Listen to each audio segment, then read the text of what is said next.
देवदेश प्रतिष्ठान सोबत मला मागच्या 2 वर्षापासून जोडलेले आहे आणि ज्या पद्धतीचं काम चालू आहे आरोग्याविषयी शैक्षणिक खूप प्रभावी काम चांगलं चालू आहे.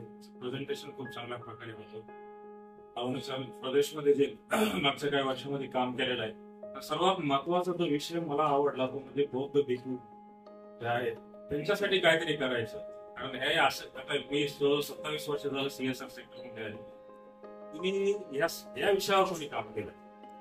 कारण कसं आहे की आपले जे हिंदू मंदिरामधले जे काही प्रिस्ट असतात, मुस्लिम जे काही त्यांचे धर्मगुरू असतात, शिखांचे असतात, त्यांच्यासाठी त्यांच्या संस्था किंवा त्यांचे जे प्रतिष्ठान आहेत ते त्यांची काळजी घेत असतात. पण बौद्ध भिक्खू जे समाजासाठी काम करतात त्यांच्यासाठी असं काळजी घेणारं कोणी नाही.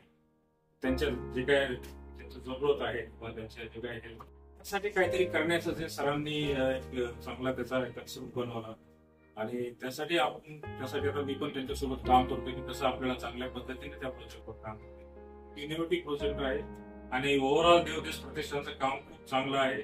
मला आशा आहे की येणाऱ्या काळामध्ये नक्कीच या क्षेत्रामध्ये एक चांगलं योगदान लोकांसाठी केलं. लोकांचे खूप खूप आभार की त्यांनी मला यासाठी योगदान